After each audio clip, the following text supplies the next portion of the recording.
Good day sa inyo, netizens. May bagong kulay ngayon ng XSR 155. Ano nga ba special sa motor na to? Siripin natin ngayong araw. Tara!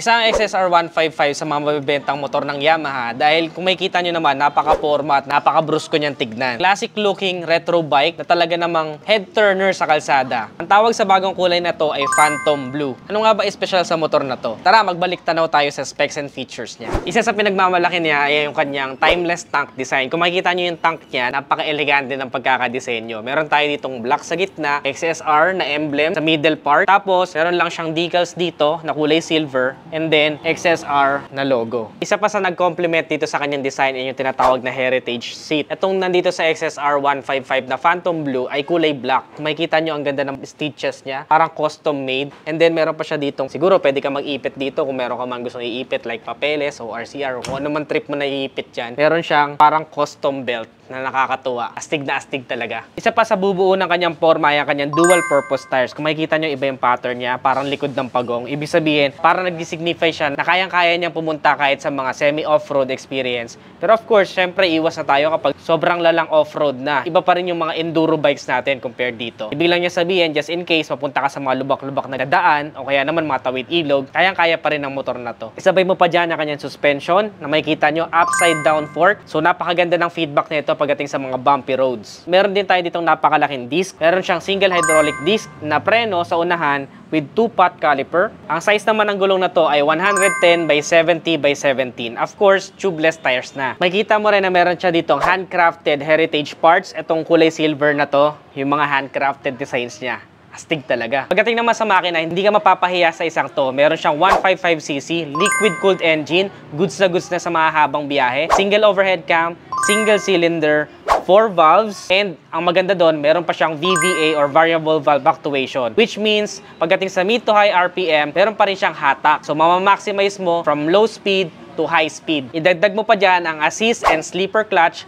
para sa smooth na gearing. 6-speed transmission na rin pala ang isang to. Kung makikita nyo sa likurang bahagi niya, napakalaki rin ng kanyang gulong. IRC tires at ang size nito ay 140 by 70 by 17. Meron din tayo ditong aluminum na swing arm at ang kanyang suspension sa likod ay link monoshock. Pagdating naman sa tapakan na angkas, ito siya. Para siyang handcrafted design din itong mga to. Handcrafted design, tas bilang dito, napaka-neat din or sleek ng pagkakaporma pagdating sa tapakan na angkas. Ganda, may parang spike pa yung kanyang details.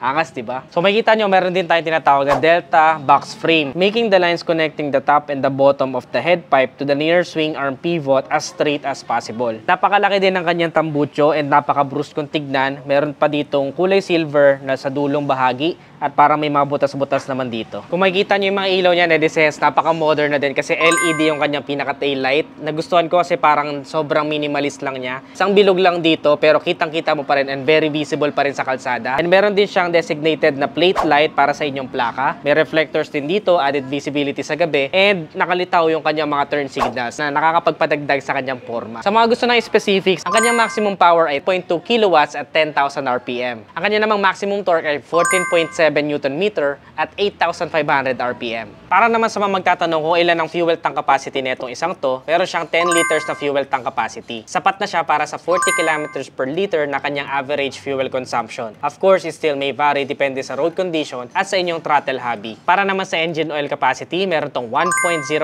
liters na engine oil. Para naman sa kanyang ground clearance, meron tayong 170 mm na ground clearance at kung makikita nyo, napakahusay kasi meron pa siyang skid plate. Pero nothing to worry about kasi for sure, hindi ka nasasayad sa mga higanting hams dahil napakataas ng kanyang seat height. Above average talaga. Ang kanya nga palang seat height na deses ay 810 mm.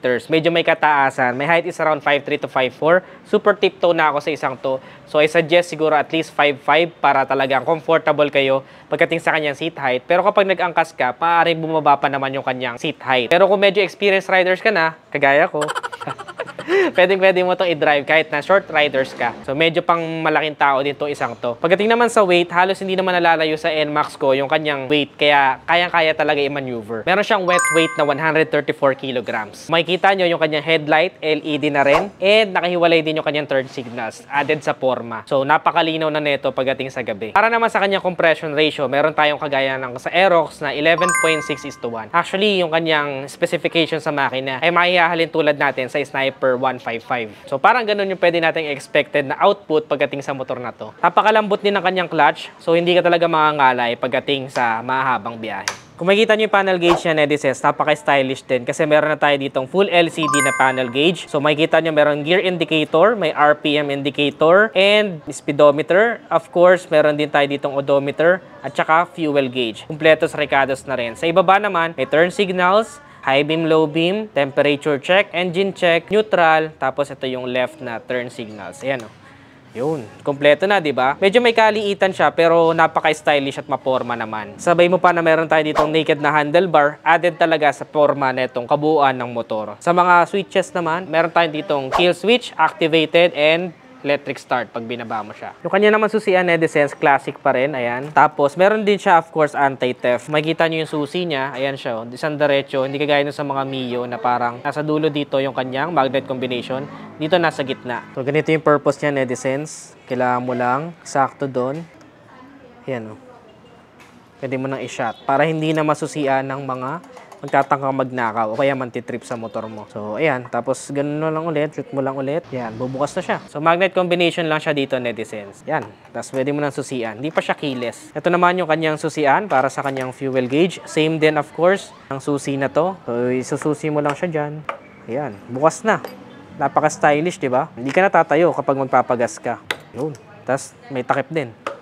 Yan. Meron din siya ditong designated na passing light. Ayan.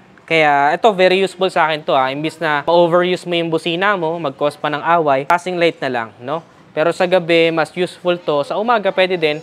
Pero sa umaga, more on the busina na dapat yung gamitin. So, meron tayo ditong high beam, low beam, busina. Pakinggan natin yung busina niya, ha? Ito yung tunog ng kanyang busina.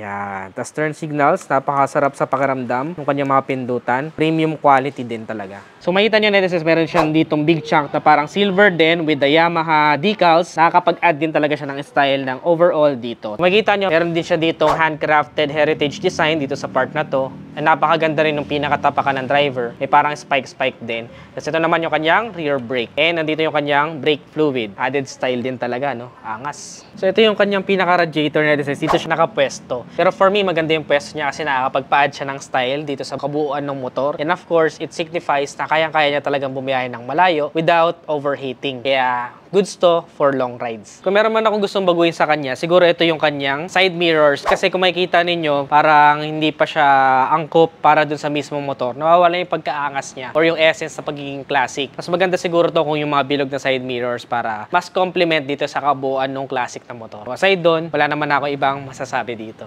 So yun na nga, Nedicens, yung XSR 155. Hawak ko na dito yung presyo niya. Of course, yung ganito kagandang motor comes with the price. Para sa kanyang SRP, meron tayo ditong 169,000 pesos na SRP. Nagmahal na siya kasi dati 162,000 pesos lang. Kaya mas maganda talaga kung kumukuha na tayo lalo ng mga unang batch ng mga motor. Kaya yung tips ko sa inyo dun sa Fazio na scooter nila na classic, para sa akin, this is the best time na kumuha kasi magtataas yung price niyan, lalo kapag tumaas yung demand. Kung gusto niyo naman mag-installment, magda-down payment lang kayo ng 23,000 pesos. And then, magmamonthly kayo for 3 years ng 7,647 pesos. Kung 2 years naman ang gusto nyo, 9,812 ang magiging monthly ninyo. And kung 1 year lang naman, 16,306 ang inyong magiging monthly. Don't you worry kasi may rebate pa yan na 200 pesos once updated kayo magbayad or nasa date. Anong masasabi nyo sa motor na to, Nedicens? Nagustuhan nyo ba siya? Comment your thoughts below. Ano pang ibang motor ang mga gusto nyo mapanood next vlog? Comment nyo lang yung suggestion nyo sa ibaba. Don't forget to give this video a thumbs up. Subscribe para updated ka sa mga future pa nating vlogs. Again, this is Ned Adriano. Always keep it cool and ride safe always. Bye-bye.